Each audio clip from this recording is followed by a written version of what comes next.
You're listening to the Listing a Week podcast, a podcast that teaches real estate agents how to generate a listing a week and grow their business. My name is Todd Tramonte, and I'm a Dallas, Texas-based real estate broker, author, radio host, team leader, and real estate coach.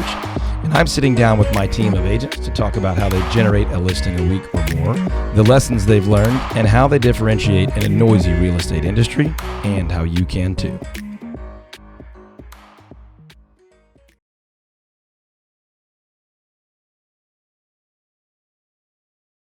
Welcome, folks, to the Listing a Week podcast. We're hanging out in studio today with the one and only Ian Daniels. Top of the morning. Team lead here on the team and helps us with real estate growth systems as well. We've also got John Canico, one of our marketing specialists. Legend In the biz. When I say marketing specialist, a lot of you listening or watching might not know what I'm talking about. That probably means you're a recent add to the podcast or our YouTube channel or whatever, wherever you found us. But when we say marketing specialist, we mean listing agent. Not a big fan of the term listing, regardless of how you say it, although we obviously have labeled the podcast and some other things with that, because that is the terminology of the industry. And we do need to speak to what people need as well as what consumers expect. But again, when we say marketing specialist, we've pretty much renamed the role based on what a client or a potential client would actually want, which is for us to actually market their home for sale. Now, they want negotiation and client care and all those other things, but as far as the terminology that they may actually be drawn to or compelled to, we've gone with marketing specialist. We believe in specialization. We believe marketing is where we can deliver a tremendous amount of value, and it was actually on one of the last podcasts that we talked a lot about positioning properties differently, but especially ourselves as professionals with authority, celebrity, and expertise. So when we think about that differentiation, that different communication, just the label of the role on our team is one of the ways we do that with marketing specialists. So, clarification question, you're saying there's more to do than just list a home? Well, I wouldn't want to overstep boundaries and say that it's more work than just typing it in a little data entry. Got it. But no, Ian makes the joke there, sleight of hand if you didn't catch it. We sort of joke in our office about agents that go out, stick a sign in the yard, come back, data entry into the MLS, and then they crawl under their desk, cross their fingers, and hope it sells. And yes, obviously, we're trying to clearly communicate that is ridiculous. So if you're tuning in, catching this on YouTube or the podcast audio or anywhere else, we think that's ridiculous. I've been saying for well over 15 years now that if that's your MO, you better change quick or you're going to be out of the business real fast. And I think we've witnessed so many people come and go because of that mindset. As a matter of fact, right now, in April of 2019, we're seeing a lot of people who don't see it yet, but they got into the business sometime in the last 5 years when the market was just cranking, and they got away with that, though, right? They got away with friends, family, neighbors, maybe some bogus, clickbait marketing. They did go out, smile, shake hands, put a sign in the yard, put it on the MLS, cross their fingers and hope, and people did bring buyers to their properties. But as we see markets all across the United States begin to transition, some faster than others, some much differently than others, when the consumer is slowly, probably slower than we'd like, waking up to the fact that they really need and want expertise, the old sign in the yard, crawl under the desk and cross your fingers is going away because there is no expertise there. It's just, to make the punchline of the joke, putting it on a list. Yeah, you made a point that I was going to bring up, that I think the consumer is becoming more educated. I think the more and more of these, cut price, will buy your home type companies that are coming up, more and more consumers are realizing that's not necessarily the best thing for me. Yeah. And there's plenty of better options. There's plenty of other options. And if I'm going to hire somebody, then I want somebody that's going to be able to do a really terrific job for me. Right. And to be clear, I was one of those guys for 5 years. Right. Bought and ran a franchise to do flat fee home sales. So this is America. God bless America and capitalism and the ability to have a lot of different business models. So let me just be really clear on this show. we're not saying that any one business model is horrible or wrong or the devil or whatever. And it's honestly has nothing to do with a fear of competition, because we really don't come up against or lose business to those models very often. It happens on occasion. Usually it's business that we probably are glad we didn't end up with, but occasionally we do lose some business. But it's not a massive problem. So that's not out of spite or anger or fear. Right. That's out of honestly a frustration that oftentimes the consumer is misled or undereducated or informed. Now the consumer's got to take some responsibility in that, but by some pretty shady and deliberately misleading marketing, or just an oversimplified mentality that cheaper is always better. And our ideal client is not one that's thinking that way. But to bring John into the conversation here for a minute, and probably a lot, the idea that people do have a lot of options, and we want to talk today on the show a lot about what we call the initial consultation, right? When the potential client is what a lot of people call interviewing us. I don't really like that language, because we're also interviewing them. So when we're having that initial sit down, that strategy session, what we call the initial consultation, where we are going to be consultative, we're going to ask them a lot of questions, and of course they're going to ask us a bunch. We'll evaluate each other. We've got mutual permission to reject. We've got mutual permission to proceed, right? But what are some of the things you think or you've seen in your hundreds of initial consultations under our model that people are really concerned with, people are really drawn to, people are really afraid of or blown away? What are some of the just initial impressions that are involved in that first sit down?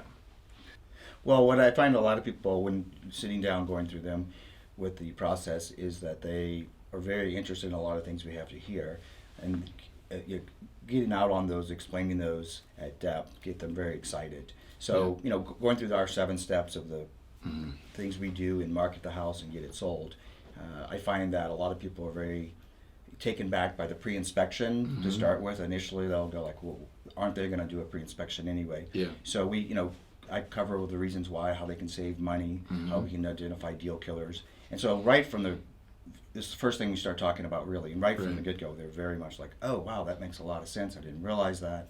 Yeah, so let's just stop there. So in our process, once we get into our proprietary system, pre-inspection is one of the first big bullets. Now, obviously, there's some things we do before that, establishing expertise, creating rapport, and some positioning things for our team and company stuff. But once we get into the core content, pre-inspection is the first thing we talk about. So right out of the gate, we're hitting them, and I'll tell you, because I created it, but when that was built, that was put first, number one, because it's a logical first in the progression of the process. But really, we could have put it last if we wanted and just said, hey, let's circle back on that. The reason we put it there is it's what we call a pattern interrupt. It's something that someone does not expect and causes them to kind of, wait, what? And you just made that point. A lot of people, their response to you is, we love that, but aren't they going to do their own inspection? And it's kind of like, well, why do we need that, right? Right. Well, and even with other agents around the country, when we've talked to them about it, and they begin to implement this, it's the first thing they come across, and it's the first thing that they always say, oh my gosh, I can't believe the difference that has already made in my business. The reaction that I got from my clients when I talked to them about that, they'd never heard of that before in their lives. Yeah, which blows our mind. I mean, honestly, we've been doing this long enough, you're like, how have you not? What in the world? What I thought you were going to say, Ian, is the agents who respond poorly to it, because there's a lot of those too, and they're like, no.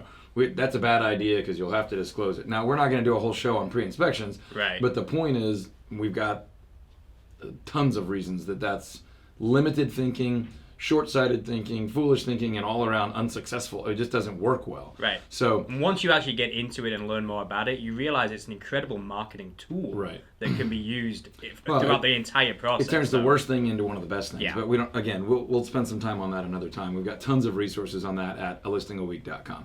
But just to reiterate, the strategy that's being built into that initial consultation there is one of the first unique things that we offer, and it's not about us, it's about what we do for them, causes them to kind of step back and go, wait, what? That's totally surprising. Even if their first thought is like, well, that's a horrible idea. Right. But it's got them fully attentive. Which They often is didn't the expect first it. response is like, Yeah. well, they're going to do it anyway. That doesn't make Right. sense. Then we go through a little bit more of the process why, and then all of a sudden it makes a lot of sense. Right. And Because then, they see the dollar signs. exactly right. And it's interesting because a lot of home buyers go, well, I know my home's pretty good. It's pretty, Yeah. When we get the report back, often they go, oh, well, you know what? Wow, okay, I didn't realize Yeah. these little things, and then Yeah. all of a sudden maybe potentially a big one. Yeah, that And would then- have exploded later. Right. Yeah, so just to come back to, I want to make sure we focus today on that initial consultation. We certainly would take us hours to go through the whole thing and the strategy, but just to communicate some of the strategy of what we're trying to do is we're immediately trying to tell them we think differently. We operate differently. We're not what you expected. If we're the second or third or first of two or three, we have a whole strategy around that too. But if you're evaluating us with other people, we want to be differentiated with excellence. We want to be set apart and different. So when somebody comes across that and they're like, wait, this is different, even if their instinct is this is bad, then you walk through that explanation with them and they're like, oh man, this is powerful. Now they're going, these guys are totally different. This dude's super sharp. He thinks differently. The way he looks at the results and the goals here are differently. Like, this is our guy. And you're only on step one, right? Right. So let's do it this way. What do you think the general feeling and attitude of most potential sellers is? What's their attitude when they come into the office or on the occasions where you go out before you've really got rolling? What do you think? Are they guarded? Are they skeptical? Are they optimistic? Are they, positive, negative, what? I would say all those things. They're Yeah. all sometimes a very positive, Yeah. It's actually researched just a bit, looked at some of the stuff we've had online and stuff, and have some real preconceived concepts. Yeah. And I actually had one person I met with a few weeks ago, and she was like talking about, well, I mean, you guys must sell thousands of homes, Yeah. a year. Like, and when I was telling her, well, we do this volume, and this, she was just like, well, you just seem like you're everywhere and all over the place. Yeah. And so Amen. it was like, I was like, yes, that's great. So, but I find them to be a little skeptical walking in, Right. kind of, Yeah, I would say generally, even that person has some level of skepticism. Yes, Like, man, I absolutely. hope they don't disappoint me. I hope it's as awesome as it looked on the internet, sounded on the radio, looked like on TV, in the mail, whatever, however they came across us. Now, trust me, there's almost nothing that makes me warmer and happier inside than hearing you say that a consumer said, you guys are everywhere. That's, that takes that was almost 2 literally- decades of work to create that. It was literally out of exactly what she said. I just thought you guys, just everywhere. But to drive the point, even that person is still like, okay, so show me what you got. Let's make sure you are who you said you are. Let's make sure this John guy is as good as Todd, because I've heard Todd. You know what I mean? There's Right, some of right, that, absolutely. and then it's like, well, let's make this sounds too good to be true. So let's see, where's the catch? Even if they're optimistic, then some of them are like, look. My mom's an agent, but my neighbor said I have to talk to you. So, go ahead, show me what you got. And you're like, okay, super skeptical. But everyone, at a minimum, has some level of skepticism. Honestly, and if you're watching or listening and you don't know this, even referrals, right? Mm-hmm. They're like, my brother used you, my cousin used you, my boss used you, so I'm talking to you, but, I don't want to be the one idiot that gets hosed here. Right. So even that person is like, I need at least to make sure you are who you say you are, right? Mm-hmm. So the strategy here, as we move through the consultation, is to remove that skepticism, to build trust, to create rapport, and to create in their mind that they would say a couple of things at the end of the initial consultation.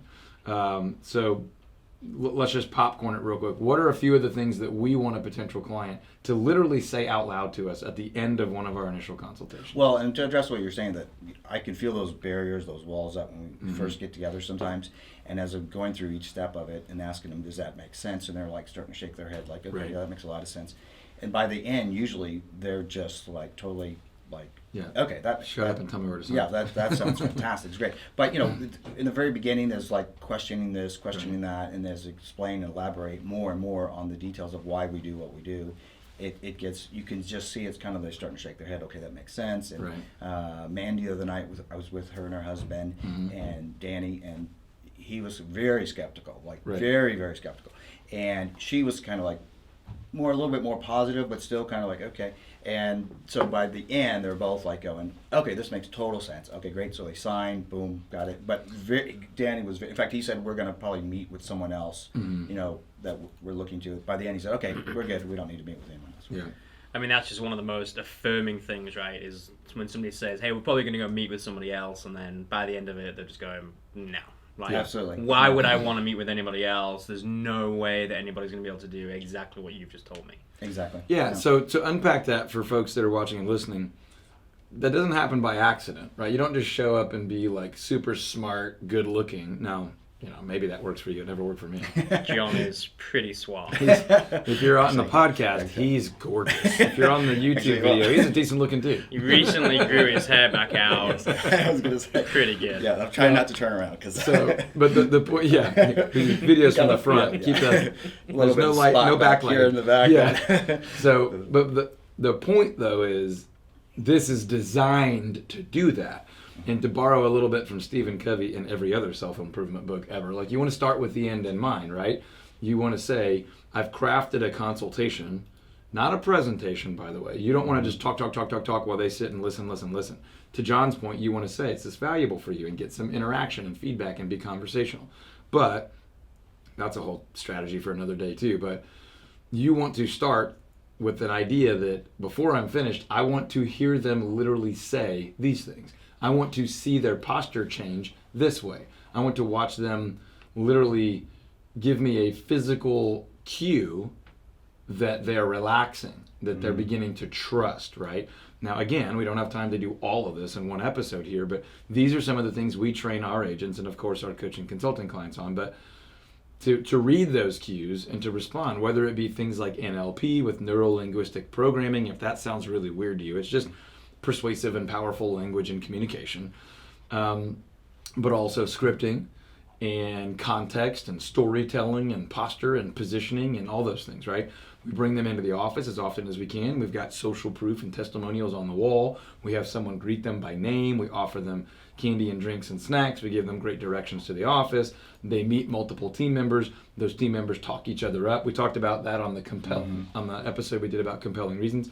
So all that to say, what is the end? What is the end that we have in mind? What do we want a potential seller to say at or near the end of one of our initial consultations? And one of the things we want them to say is, wow, how much does that cost? Exactly. Right? And they do.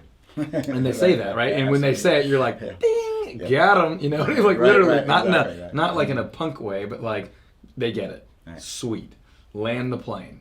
Go for, like, it's time to close, right? And if you're watching or listening and that sounds like a bad thing for someone to say, it's like, wow, how much does that cost? Think of it this way. Again, this is a reframing, a repositioning of this so that it can be strategically beneficial for you. When we say, when we get someone to say, wow, what does that cost? Here's what we hear. Wow, this is really valuable. Wow, you do a lot. Wow, this is different. I'm impressed. I like this. And maybe I'm a little worried that it's going to be crazy expensive, but that fear and worry means they totally see a lot of value. To be really clear too, that's a very different question than when somebody that you speak to on the phone for the first What time. do you charge? What do you charge? Yeah, just shut up. What do you guys charge? Completely Just tell me what different you question. charge. That's all that person is focusing on is how much is it going to be. They're price shopping. Right? They're not looking for anything else. And other you than do that. not want to compete on price. I'm not telling you what to charge or what your fee should be. I'm saying you don't want your only persuasive ability to be based on price. That's a race to the bottom, and trust me, everyone loses. Right. It's, you know, very few people have had the success of Walmart winning on price. Like, there's much more at Walmart than price wars. So, go ahead, finish your Well, I thought. was just saying, and they said, like, what is all this going to cost us to do this? Right. And, you know, we go over that and cover that, and then they totally see the value. They're going, okay. And one of the things I say is, which we talk about a lot, is, are you more interested in the big check at the end? Right. Or are you more interested in cutting costs? Are you more interested in basically? my check or your check? Exactly. You know? Right, exactly. You see what I make or what you net at the end. Right. Now, And that's a whole rebuttal, all that stuff. But if you hear this the right way, it's not a rebuttal. Mm-hmm.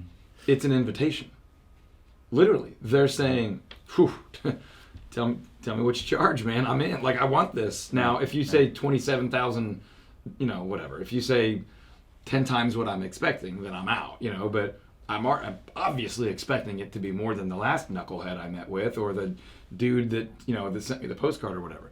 So without saying fees and things, just that's an invitation for you to communicate your value. It's not an indictment for you to back off your value. Mm-hmm. That's a very important piece of the initial consultation. If you've done such a great job that somebody says, wow, well, what does this cost? What's this going to cost me? That's a good thing.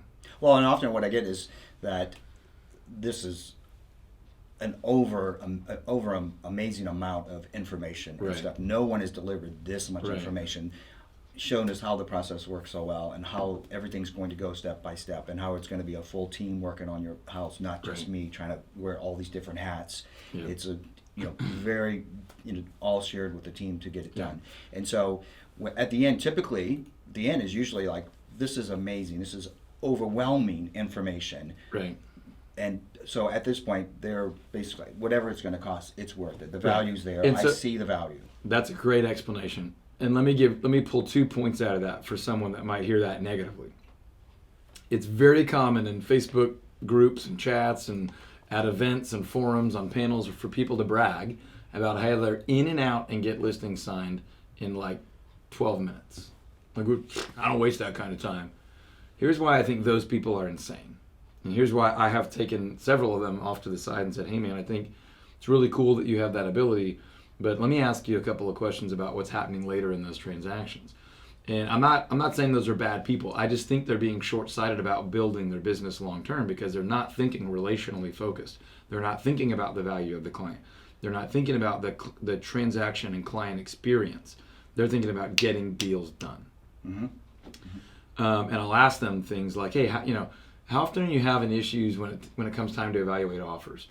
Are you having any issues with days on market and the client's expectation? And it's almost always the honest ones are like, yeah, actually that's a big problem for us. I'm like, yeah, because you spent 9 minutes just getting them to sign the dotted line at probably not the most favorable rate and terms. So to your point, after spending a lot of time and giving them what they call, or we would call, an overwhelming amount of information, they're like, this is incredible. Just, yes, like I'm in. I'll go wherever let's go together. I want to roll with you. And that's the goal. The goal is to do something at such a level of detail and value that it would be enjoyable early, so that later you can point back to that in seconds, not minutes and hours. Right? Well, a long-term experience on that was, I met with a guy about 4 years ago who wanted to sell his house. Oh, yeah. And he was like arguing every point of the value and every point of this, and I want this. I just want to do the cheapest way about doing this. Mm-hmm. So I just told him, hey, we're not a good fit then, because we don't do that. Mm-hmm. You can go get someone to do it cheaper, and that's fine. And he had flyers from if it's the guy I'm thinking about. He was like, look, here's what the other guy said. Exactly, yes. Actually handed me, said, I met with this guy and he could do this and this. And I was like, okay, well then we're just not a good fit. As we talked about, we're interviewing them as well as they're interviewing us. And I just said, great. And so we left respectably with each other's stuff. He was a little heated because he wanted me to. Well, he was shocked that you didn't even pursue his business beyond that. Yeah, I'm trying to remember. Correct me if I'm wrong. But he was like almost offended that you were like, hey, that's fine. I don't really want to ask you for your business now. Like, we're just not a fit. Exactly. And we'd gone on with a buyer agent. We were doing a consultant, buyer and seller. And we got in the car, and when we left, the buyer agent was like, I'm so glad I don't have to work with that guy. It was just like, but strangely enough, he calls us back 4 years later, says, I see the value. I want true, total professionals working. And total different attitude. I respected the fact that you walked away. I respected the fact that you didn't take it. So I see the value. I want to sign with you guys. So we signed. In fact, we just went live yesterday. Yeah, with a beautiful, great price point home. You had awesome. Yeah, that's really cool. Yeah, longest conversion ever. But exactly. Really great. Right. But the point is, you converted a totally different person. Absolutely. The first person you met with was super skeptical, lazy about their home, and just money focused. Something happened not to us, to them over the last 4 years, and they became much more focused on expertise and value and professionalism. And now they see the value, and it's been a super smooth process. Well, it brings us back to what we were just saying in the very beginning, right? Consumers are becoming more and more aware of what truly is best for them. That's a perfect example. Yeah, and 4 years is a long time, but if you're doing this every single day, who cares? I'm going to want business next year, next month, 4 years, 10 years, whatever. Right. To go back to the one you were talking about before, where, because I know who the client is. It's actually a referral of mine, but John's working it. She was kind of a little bit more primed and ready, and he was super skeptical. Without giving too much away about these people, but this woman works at a super top shelf high end ad agency. Yes. Like Super Bowl ads, network TV type stuff, right? Tons of digital media stuff too, but like the highest quality, ad agency type stuff that there is. And I was really intrigued. I didn't tell John that piece up front because I didn't want to overwhelm him, but I told him, hey, kind of here's the general deal, go for it, let me know how it goes. And he nailed it. He picked up both sides of the transaction, but at our full fee and full process, they said, I will follow your exact recommendation. But I had asked John for feedback on pieces of our initial consultation. What did she think about it? Because I was curious, as a professional high-end advertiser, what she would think, and what were some of the feedback. She, with particularly the marketing aspect of the things we did, she just thought it was genius. In fact, she said this part is just amazing. Never seen that. Never heard of that. So was one of them the Sellers Incentive Club stuff? Yes, the incentives? exactly. Okay. So Absolutely. we offer an incentive to the buyer or the buyer's agent on I say every, like 97% of the homes we market and sell. And she, as John told her why and what responses we get and what it does to value and timing and holding deals together, she literally said, that is genius. Well, I wanted to take full credit for it, and I couldn't, unfortunately. I'd say, well, that was Todd's doing, and he's, done. Actually, all these pieces is really, Todd's done, but particularly this one piece, she was just like, that is total genius. Yeah, and I can't remember what it was, but I feel like there was one or two other things, like small chunks of the thing that she pulled out and like love. And maybe pre-inspection was one of them. Pre-inspection, she thought was like just never heard of it. Yeah. And then also the cruise part of it, the pre-marketing stuff we do. Yeah. Oh yeah, that was it. That was it. So it's funny because our entire 7-step system is a marketing system, and then within that, one of the steps is marketing, right? So. Trust me, that's strategic also. Right. But the kind of the layering effects of that. But I was going to say, what's incredible? The 3 things that he just all picked up there, not a single one of them was to do with, quote, listing. Right. Right? Exactly. Because all other stuff. Exactly right. Yeah. And pure marketing. You said it earlier. You turned the pre-inspection into a marketing tool. We use those incentives to create scarcity and urgency and intensity and competition and sometimes even emotion out of a buyer and their agent, their family, their friends, the inspector, the appraiser, and anybody that has a piece of the pie. The point is, I was encouraged by the assessment of that by someone who we know showed up with some level of scrutiny, who is in the world of billion-dollar ad budget type stuff or multi-million-dollar ad budget type stuff. So that was kind of cool to see too. And she had gone on saying that, this is like world-class marketing. Never seen this type of stuff before, ever, with homes. That's awesome. Marketing stuff. So. What other just pieces or chunks or phrases from our version of an initial consultation, or what everybody else would call a listing appointment, do you guys like, love, get you excited, work really well, or whatever that folks might want to hear about? I think there's really all the pieces together as some become a very strong, powerful tool. Right. But I think the part of the pre-inspection to all the way through the marketing stuff to the. We do this all day, yeah. so we're all like fumbling because we would say every single piece. Yeah. I can tell you I've got some favorites, but go ahead. Yeah, the staging piece I think is critical, and especially the way that we describe it in the sense that it's not interior design, right? A lot of people just think that to make a house look pretty is the way that you're going to be able to make it sell or get people excited about it. When we send our stager in, we're explaining to people that she's going to be highlighting the niche pieces of this. She's going to be creating a flow through the house so that when people are walking around it, it's just going to feel like home.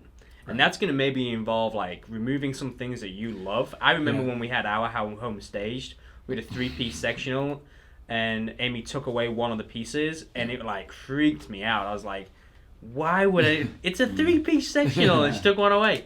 And it was fantastic. People loved it. Well, and the actual strategy there is you're not selling the sectional. We want them to see the house. Right. I don't care, I care what the sectional looks like, but I don't want anyone though. We talk about all 7 aspects of our marketing plan, and then of course the other hundreds of things we actually do in the process of helping someone as a tapestry. It's woven together. It works best together. Could you take a piece out? Could you take, creating scarcity, and that's the one unique thing I'm going to do, and it work? Absolutely. As a matter of fact, some of our most frustrating coaching and consulting clients, that's what they do. They jump into the training modules, they grab one, they get so excited they go do it, and it works, but they don't do all the others also. So they get some success, but they could have had even more if they had had the entire tapestry woven together. Well, and focusing on that staging piece, Yeah. I've gone to homes that people go, we've already kind of done that. And I said, Right. well, we want to take it to the next level. Right. So what we do is we have someone that is total, just all she does is focuses on the staging. She understands the flow and how it's got to go. Yeah. So they'll go, and then I already know they're kind of going, well, we'll see what she can do. Right. I get the call Hoping it doesn't help. exactly, right? almost hoping like Rooting we did a against good us, enough yeah. job, and I always get after I follow up and say, so hey, how'd the staging go with Amy? And she is amazing. She unbelievable what Yeah. she did. You were right. You're 100% right. In fact, I've had clients in the past Here ask it her comes. to come stage their Yeah, new their home new one, because they were so And that's overwhelmed. the cool and thing about amazed. that is a little bit more of design, right? Because now Right. you're not positioning it for a buyer who's going to make a purchase decision in 12 minutes. Now it's looks and use of the home for your lifestyle, and she's great at both. Yeah, Now she's- we're fortunate to have brought someone in and trained her to have an in-house deal, but to so many things I can pull from y'all's comments. I love this conversation. Like we'll probably do a part 2 and maybe 3, who knows? Because we could just go on forever. But to pull back from that, if you're watching and you're listening and you're wanting to have an initial consultation or what most people call a listing appointment that elicits these types of responses, and honestly, John, what I thought you were going to say is what clients have told us for years after staging. They're like, we think we might stay. Like, And I've had that. And you're like, Well, no, actually, you can't stay. You got to go. No, just- Actually, the response is, I wish we had to do this when we first moved in, and we could have enjoyed it like Right, this, right. for years. But if you're interested in creating your own version of this or learning our version to create your own, then you can go over to alistingaweek.com, alistingaweek.com. You can get some free resources there, and you can connect with us and follow through.